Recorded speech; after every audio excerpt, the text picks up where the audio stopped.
Africa and the role of child and youth care in other jurisdictions, notably in northern jurisdictions. I think, one can easily identify core concepts of the field, like life-space intervention, engagement, caring, relationship, all of those key words that are central to the field in Canada, in European countries, are also central to the work in South Africa. And that's readily visible, and many of the practitioners I've spoken to use those words. So it's so there clearly has been sort of a transfer of ideas in that context. I do think that what fundamentally and very significantly distinguishes child and youth care in South Africa from northern countries is the resource base of the field. And so people are giving life to these concepts in ways that northern child and youth care practitioners don't. Yes. I would say that, and I use the term northern to loosely describe Canada, the US, and some European countries.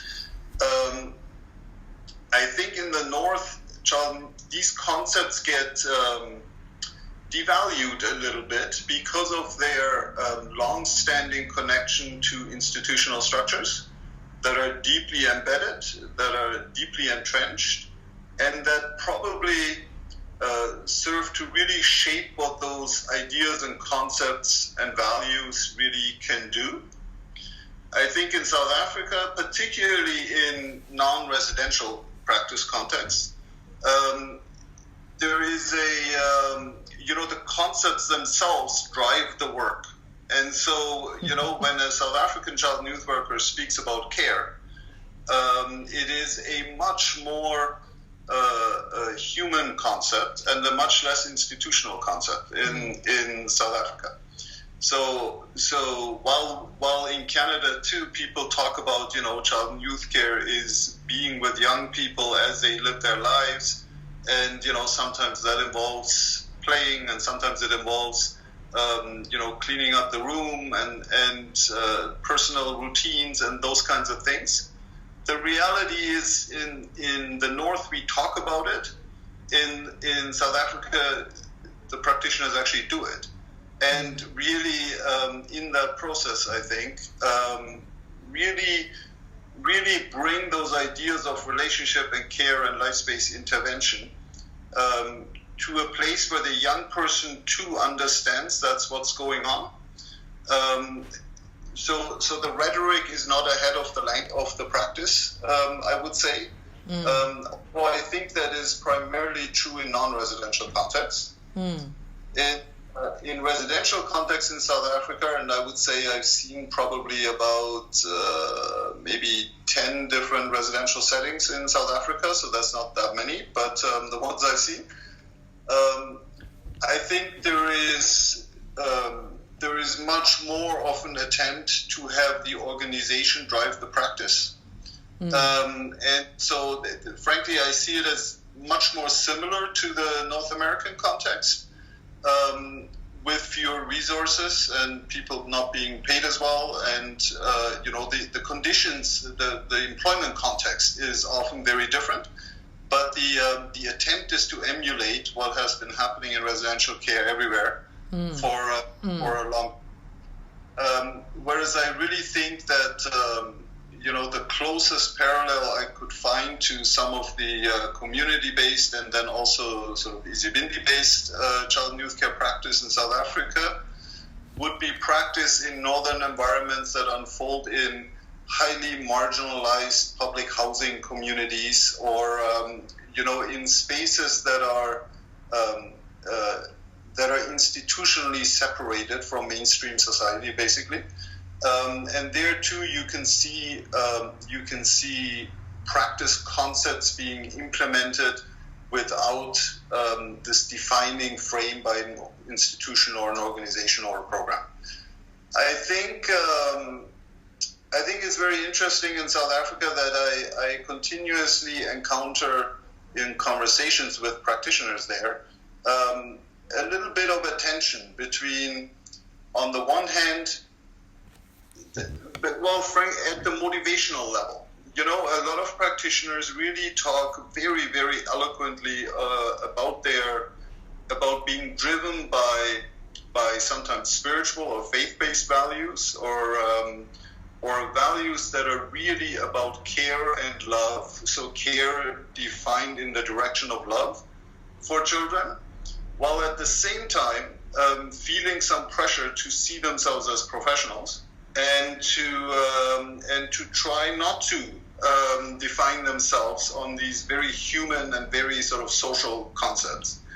And that's very interesting. And when I talk to and I've had occasion also through the NACCW to listen to sort of supervisors or managers, people who are responsible for larger things, that professional piece really is imprinted. The drive to sort of articulate things and to carry yourself more as a professional and less as a person in the business of loving kids becomes more readily visible, until you get to the very high levels where the language of care in the direction of love reappears. So I see it as very, I find it very interesting that middle level is really caught in that tension, I think.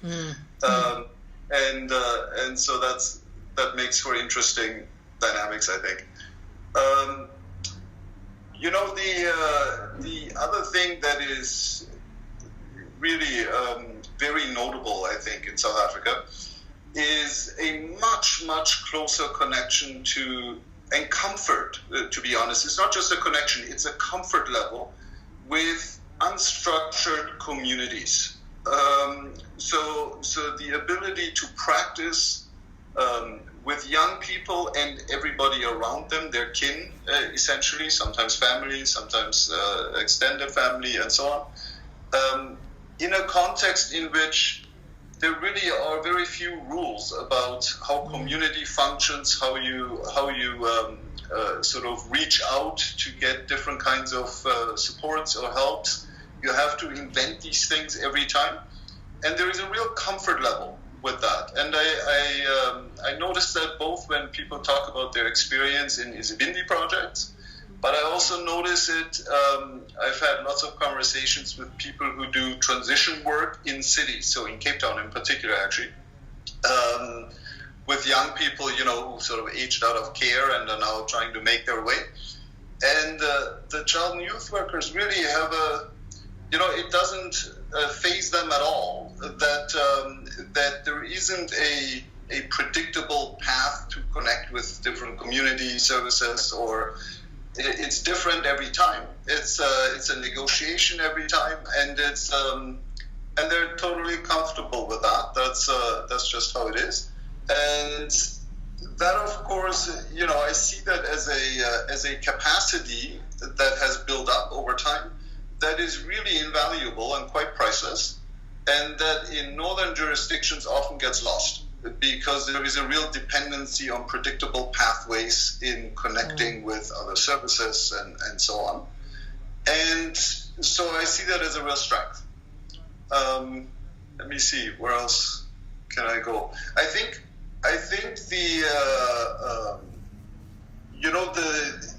at least in the context of workers strongly associated with the NACCW,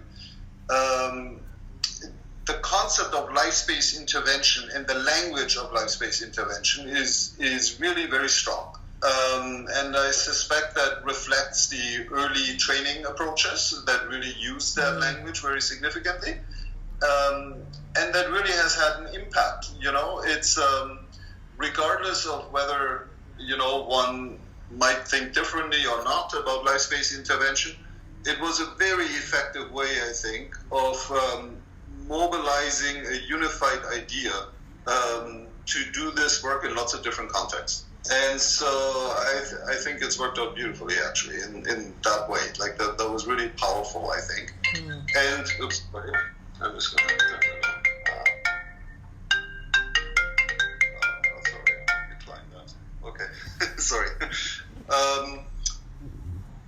So that's very strong. Whereas in the North, the concept of life-space intervention, although it has always been at the heart of the field, really is barely talked about. So, if you interviewed child and youth workers in Canada, very few of them would even talk about life-space intervention. Oh. The term has really fallen sort of to the side, and isn't while the idea is still quite central, the language isn't. And that means, of course, that the idea of life-space intervention now means different things to different people because we don't really talk about it anymore. And I think there is still much greater clarity on this when I sort of listen to people in South Africa talk about it. Mm.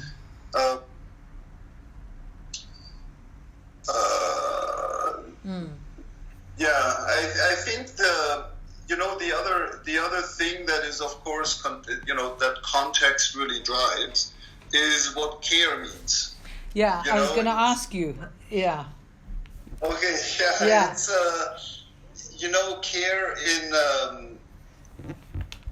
Care can mean lots of different things. And sometimes it's individually. Sometimes one's understanding of care is driven through one's individual personal experiences of either being cared for or giving care. But often there is a broader idea behind that concept. And I think whereas in the North, the idea of care, first of all, has very little economic value. So it is a devalued concept in an economic sense that continues to drive things like, gender inequalities and inequities in professional settings, that continues to be seen as a more of a voluntarism or unpaid labor kind of a piece. I think care becomes a much more complicated concept in settings where the needs drive a much more complex idea of care. So you care means caring for survival in some cases. So it means caring for young people in such a way that survival becomes possible. Mm. Care means caring for a very fragile social context where caregiving unfolds amongst children as much as it unfolds between adult and child. Mm. Caring, inherently, I think, in South Africa means both caring for and caring about, and you can't separate those things. Mm. In the North, caring for and caring about are separated by professional standards, by the idea of boundaries, by all kinds of limitations that are placed in that process. And it means caring for yourself differently. So in a relationship, the concept of care is not a one-way concept. And but I think in South Africa, the workers really see themselves as being in a caring relationship, so that there are their own care unfolds through the care they give. In North America, caring for yourself is a separate endeavor. It's a professional activity. So it has really been taken out of the relational context and has become, a whole separate thing, and which some practitioners ignore and others engage in. But regardless, it has changed the meaning of what it means to care.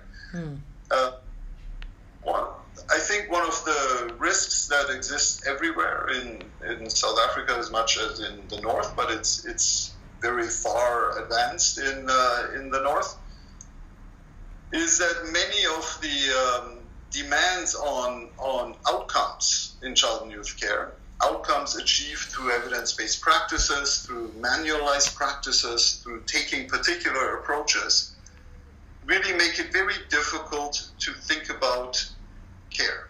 It's those outcomes are not care-based outcomes, and many of the practices are themselves not really integrating the idea of care.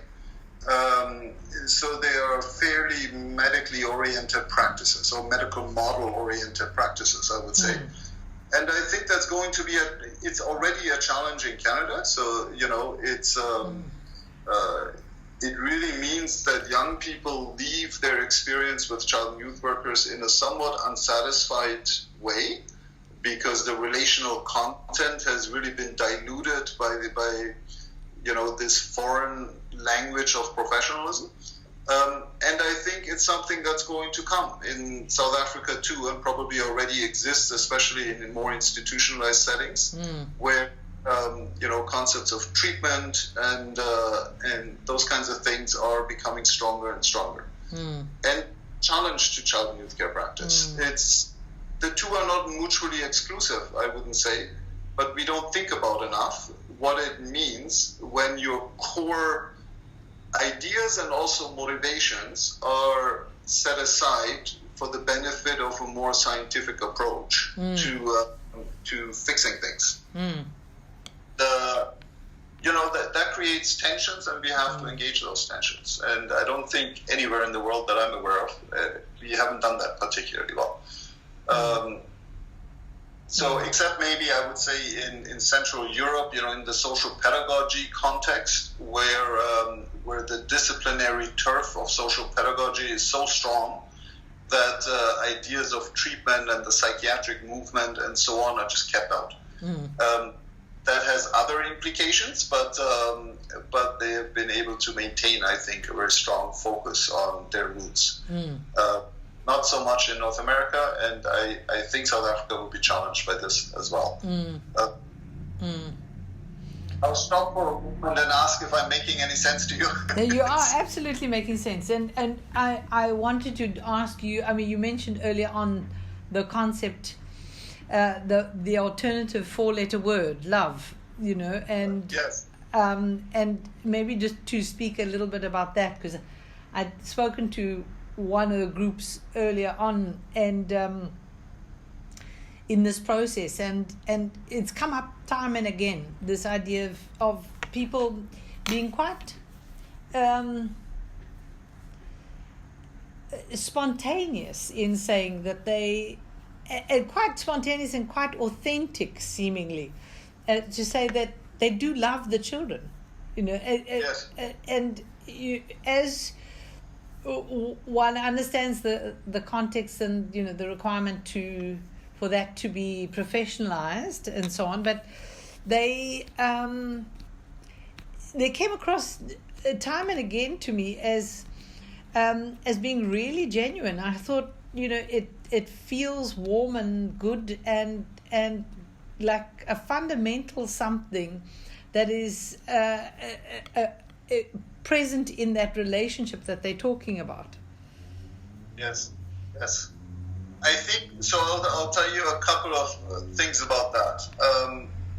I had heard from frontline practitioners in South Africa that love is an important component of the work. It's what keeps them in the game in some ways. They show up because they're driven by a feeling of love.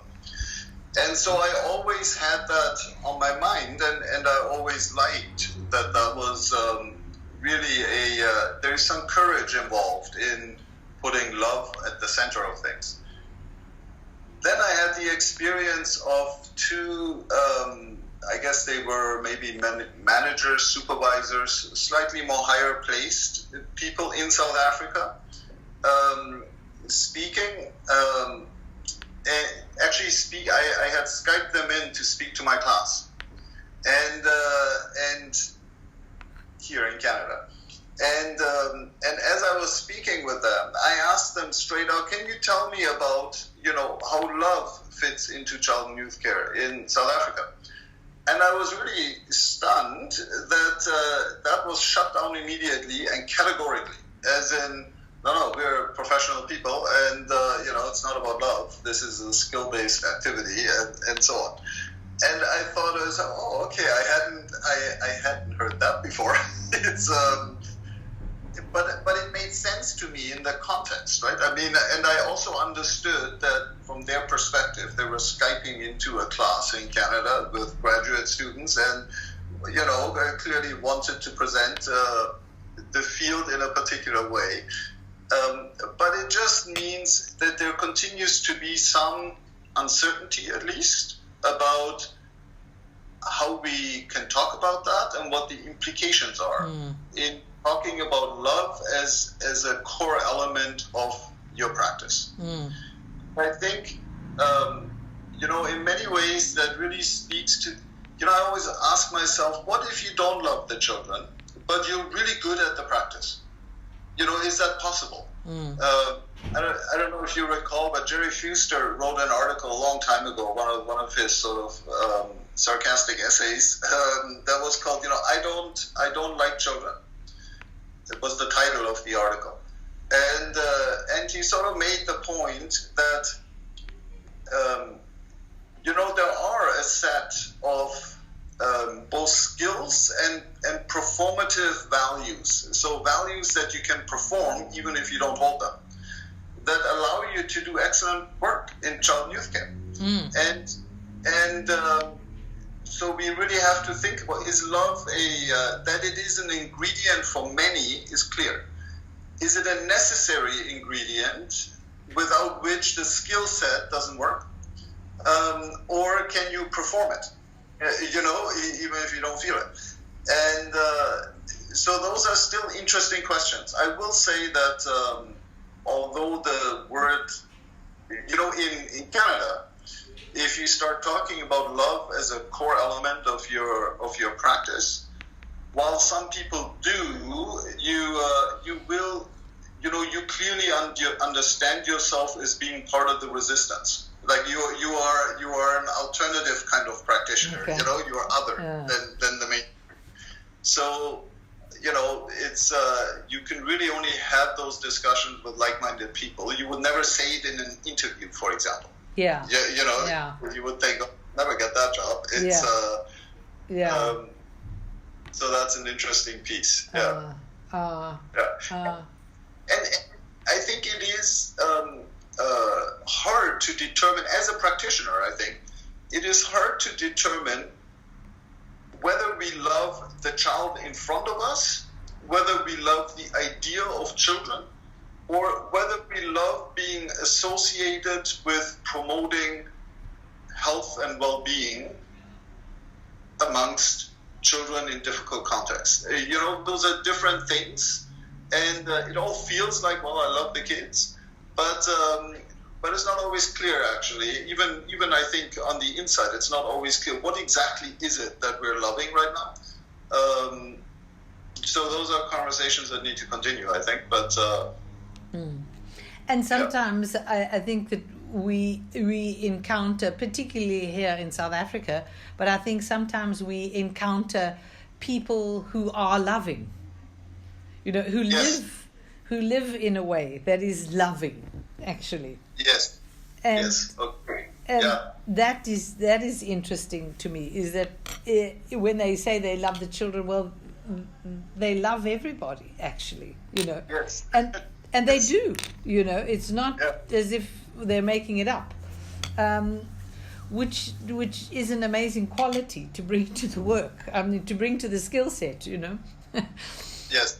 It's kind of. Well, I think it's there is some work to be done in understanding how love and skill intersect. It's people who are loving at their core. It is who they are. They exude love. I think absorb skills differently than people who are professional. It's a poor choice of words, but I hope you know what I mean. Who are professional at their core and want to exercise, skill. They learn differently, and I think that's an important piece in South Africa, because faith also plays a much more significant role than it does in the North generally. It's love and faith and care and relationship and skill and all of those things have very complicated, are intersect in very complicated ways. that's something that's, I think, still to be really explored in the South African context. In the Canadian context, it's it's for the most part just very clear that this is that faith is real. And I'm not suggesting this is a good thing or a bad thing, but in most contexts, faith is to be put to the side, and this is like a professional or a paid or a secular endeavor, which is very interesting. Even though many of the child and youth care practitioners in Canada too are in their personal lives, very much engaged in faith-driven kind of activities. So, yeah. I also just wanted to talk with you a little bit about the concept of relationship and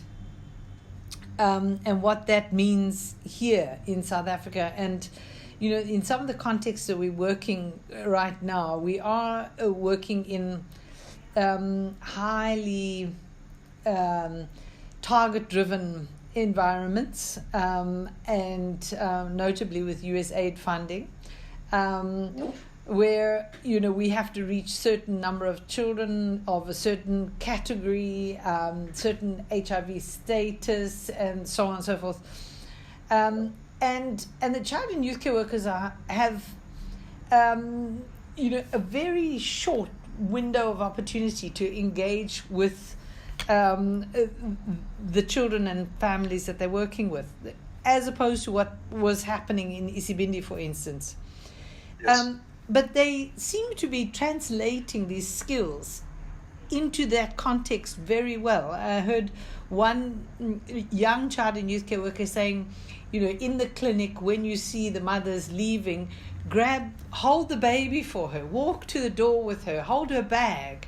And that way she will actually maybe engage with you and be able to share her number. Then you can follow her and connect, And I thought, it's just very interesting because the relationship seems to be established quite quickly, or at least some sense of rapport quite quickly, and they're able to do something quite useful as child and youth care workers with people in very difficult circumstances, because these are in a sense, the people who are falling outside of any protective mechanism that we have in place in the country. Right. I think that's a good point, and so relationship is it's sort of the taken for granted concept in child and youth care, and I think it has been for a long time. And I think in South Africa, not similar to northern context, the idea of relationship was really translated as being together for long periods of time during all contexts of time, at bedtime, in the morning, over lunch, at school, and in free time, and that the relationship, the connection that evolves during that long period of time will help young people figure out how to have positive relationships in the future with other people. That was sort of the thinking and the experience of relationship. And I think that's actually highly problematic. First of all, I'm not a fan of that idea. But secondly, it doesn't correspond to service context anymore. As you point out, a lot of child and youth care practice actually does not unfold with young people for long periods of time, or for very concentrated periods of time. In other words, we don't actually spend 2 weeks every day with a young person. We might encounter a young person or even a parent on Tuesday of 1 month, and then again 3.5 weeks later for in a brief interaction. Yes. In a place. And I think that means that we have to think very differently about what relationship means. And I think and the strategies to become connected are also different. So, the reality is that young people and parents have always told us that really they know what kind of connection they're going to have with you about 5 seconds after meeting you. It's, already a ton of stuff happens in that very first moment. And I think the new context of work really requires workers to do exactly what, that worker told you, which is you really have to think about not so much relationship as this long concept, but connection. And connection in the moment. How can you use the first, few seconds of being in the same space together in a way that both parties agree that it's a shared space in which we have shared capacity. And so, holding somebody's child, even finding a way of greeting someone that is inviting as opposed to institutional, the use of food in that context and drink and how we invite somebody in, these become the core strategies, I think, of connecting. And the goal of connection is now also different because it, in many cases, it's a very instrumental goal. You need to motivate people to stay connected in such a way that you can that they can benefit from the services being offered, and that's not easy because people's lives are not usually as routine or as predictable as the services we offer require them to be. And so those connections really are such an incredibly important piece to match the way services organize themselves with the way people's lives actually unfold, and to create the possibility of having an impact within that connection. So I think that's really important. I think, on sort of a conceptual front, it's the difference between relationship and relational practice. What Garfat has talked about a lot, right? So relationship becomes a commodity that requires that has to be tended to, that requires time, and where what really matters are the parties to the relationship. Relational practice is a focus not on the parties to the relationship, but on the moments together themselves. And that's a different concept, really, that requires different strategies. And I don't know how well that's working out in South Africa. I barely know how well it's working out in Canada, but I know it has to be something that we begin to talk about differently. Because as practitioners, you just don't have the luxury of time and sort of getting used to each other and learning from each other, and all of those kinds of things now have to unfold very quickly, and you may not get back to it until 3 weeks later. That's a new concept. Yeah, it kind of fits in a little bit with what you were talking about at our conference, that this is a different world. Yes. And the extent to which time has speeded up and things, Yes. everything is so much faster, and so it almost is that people are in a sense, certainly in South Africa, I can't speak of anywhere else, but here you're very accustomed to engaging with short bursts of connection, through WhatsApp, that kind of thing, and in a way maybe we're as a species getting used to that idea of that kind of short connection that works actually for a lot of in a lot of contexts. I think one of the key pieces around making that more sustainable is that we have to stop thinking about those connections as being separate dyads. By which I mean, my connection with you exists totally separately from my connection with Garfat or with Zenny or with somebody else. It's the reality is these things become sustainable when people experience intersections between all of these connections they make. So that, a person walks into the clinic, meets the child and youth care practitioners, they have a 1 minute connection that feels meaningful. Then they go to the market and the person selling them oranges says, hey, have you met that child and youth worker? I met them yesterday.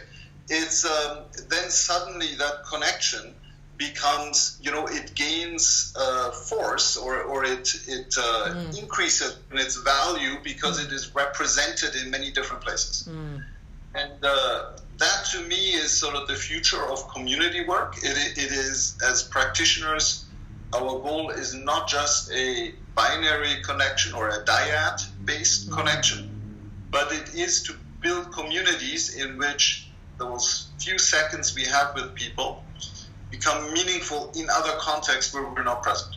Yeah. Interesting. Yeah.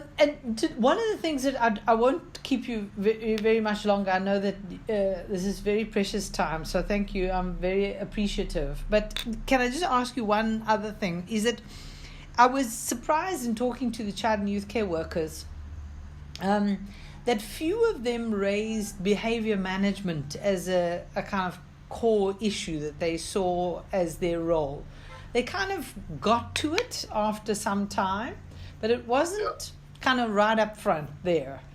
And I thought that was quite interesting. And I don't know if that would be simply because in South Africa you don't have to manage your behavior quite as you do in northern countries, or whether that's just a function of our context. I don't know if you have a comment to make about that.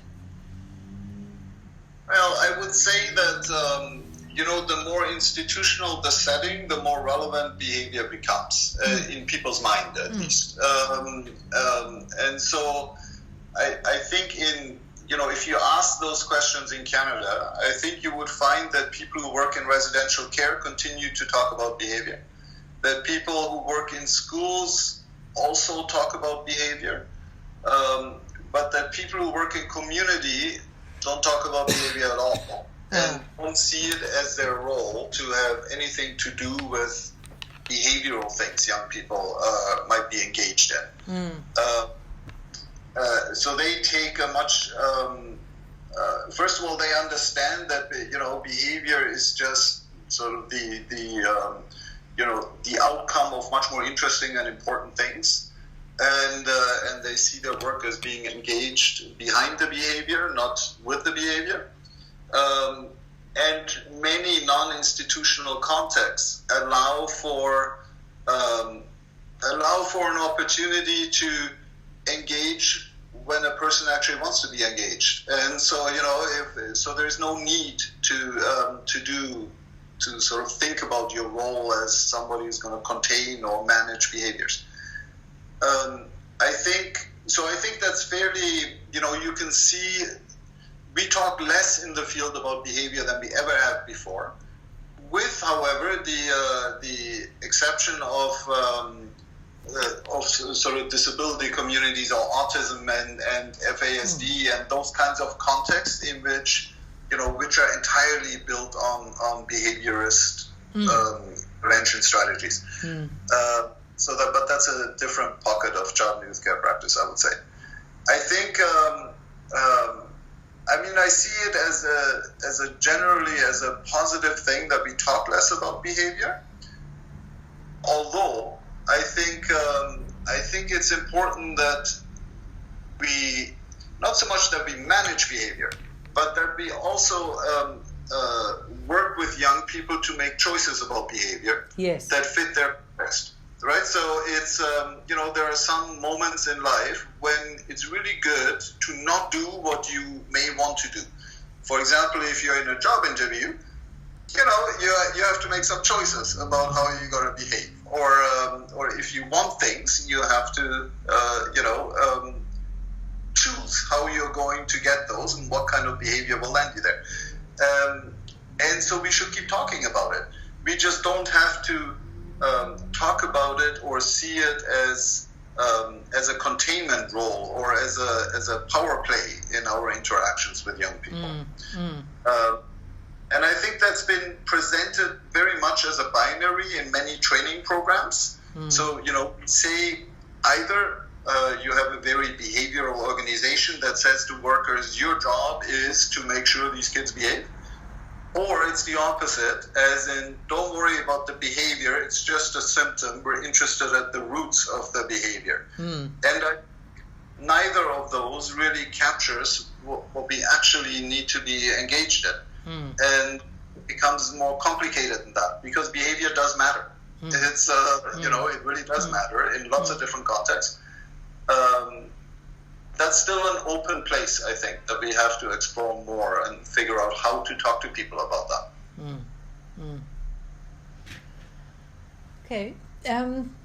Well, Karis, I think it's very interesting. I'm sure I could carry on for the rest of my evening talking to you. But I don't know if there are any final thoughts that you have on this. I think it's been a very rich discussion, and I'm very appreciative of your time being given for it. But I don't know if you have any sort of final thoughts about South African child and youth care work, really. You are at the very beginning. You said you're also interested in the implications for training and what that might mean and how we train child and youth workers and so on. And the one thing I would say about that is that I think it's really important that our training programs regularly incorporate the feedback of the experiences of practitioners. And everybody says they do, because everybody understands that seems like a good idea. But we know there are some logistical realities about delivering training on a large scale. And one of those realities is it takes some time to produce a deliverable training program, to create the slides, to put it all together in a meaningful way. And then you want to actually deliver it for a period of time. And so from the moment you've created those slides to the moment where you again become open to considering input into that, often years go by. And, and so it's important to be a little more attentive to that, so that it's a much more regular process of incorporating how people actually experience things. Because we can, and we have a long history, not necessarily, I don't know about South Africa, but in general, of training the wrong thing. We create our own problems sometimes with the way in which we train people. And the best way, I think, to counter that is to make sure their experiences regularly inform what we actually train. Well, that's an eminently sensible thing to say, because I was struck in one of these groups that I talked to about exactly that, actually, that we had created a new curriculum recently, a kind of national curriculum that didn't involve really kind of users of the training. And I think we missed the boat, actually, which is kind of problematic, because we now need to go back and do something about that. I think it's very interesting. And one of the things that people were saying to me is in this, which I think I didn't realize that they would say, was that they want more about how to manage the emotional load that they are working with. Because, and I just wondered whether you had a comment on that, actually, because the emotional load on South African child and youth care workers is enormous. I mean,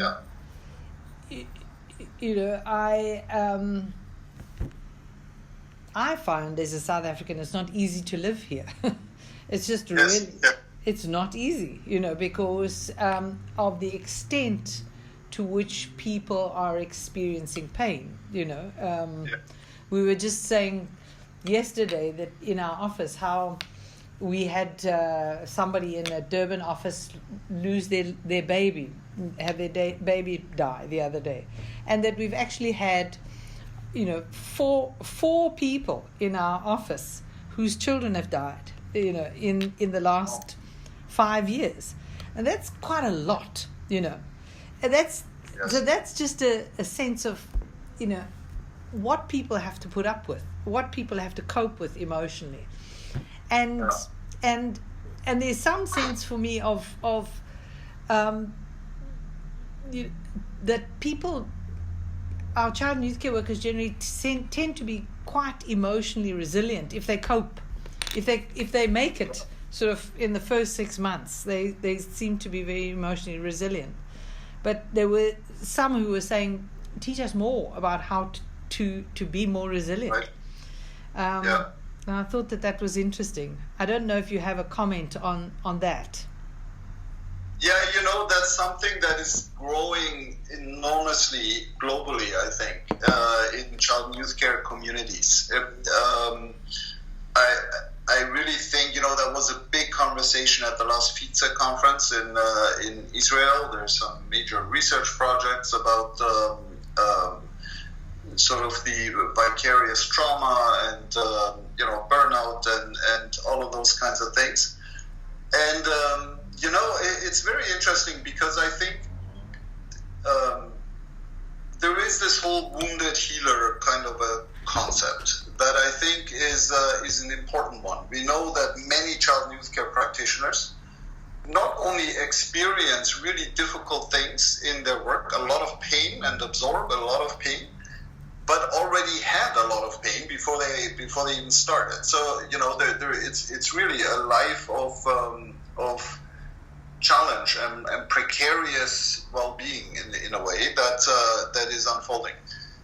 I think lots of practitioners ask to be taught ways of managing that, and I'm not sure it's possible to teach ways of managing that. I think what people get out of being taught, in quotation marks, those ways is simply that they appreciate having it acknowledged that this is difficult,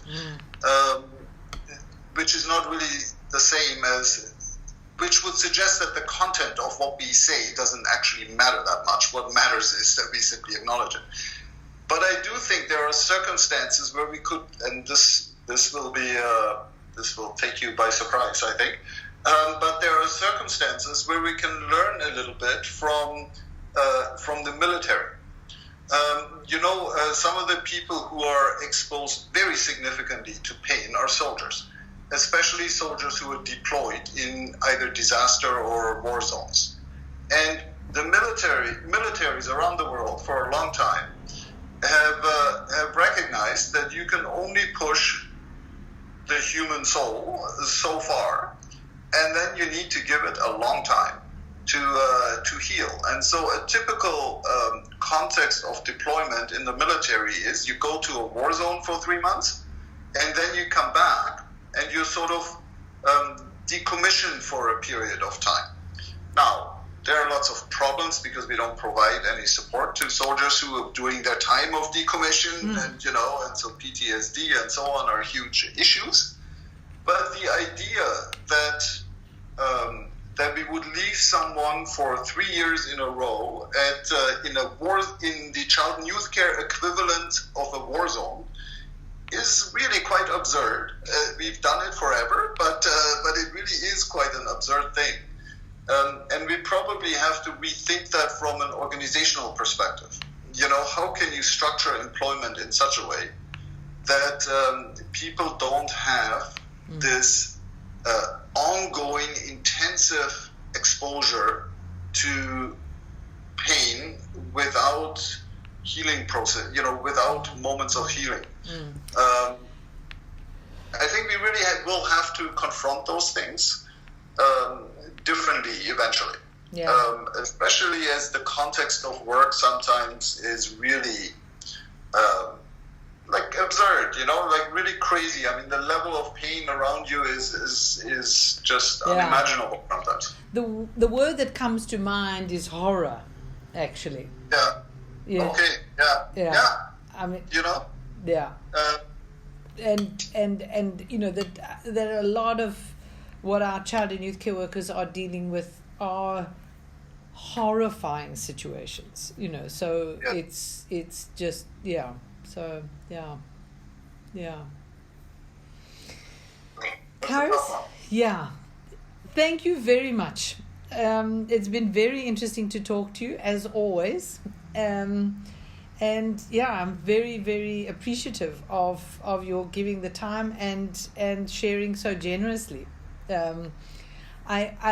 It's always so good to listen to you, because I feel like so often we're running around trying to get things done, you know, that we don't stop and think. And it's like it's kind of tapping into a thinking vein almost in talking to you. So it's a really lovely experience. So thank you.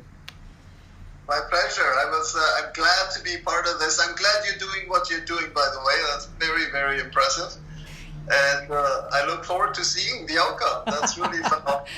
Well, let me just see if I get there, I'll tell you. Okay. You will. Yeah. And I'll send you the consent form signed, okay? I'll print Thank it you. and I'll scan it and email it to you. Thank you so much. Thank you. Okay. Okay. Thank you. Have a lovely Enjoy. day. Thank you. Okay. Bye-bye then. Bye. Take care. Bye.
Are you asleep yet?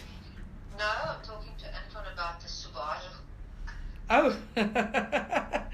who? The one that I might buy. Yeah. Oh, what does he think? He wants to know what the size of the engine is, because some of them have 2 alternators and Oh. 2 things. So it's, if something breaks, then it's double price. Oh, okay. So Yes. It just depends which engine size and things. Oh, okay. It's 2.5, I think. No, then it's the very expensive one. Oh, okay. It's automatic. No, Uh, no, not automatic. yeah, and then it's very heavy on fuel. Yeah, I think it might be very heavy on fuel. Yeah, he says it will be double of the Figo. It will be double the whatever you pay for fuel efficiency with the Yeah, Figo. It will be literally double usage. yeah, no, I think so. Yeah. Yeah, anyhow, bloody thing is all it's doing right now is causing me a complete nightmare. Sitting in that, yeah. So anyhow, that's tomorrow's job. Okay. Sandra, why did I call you now?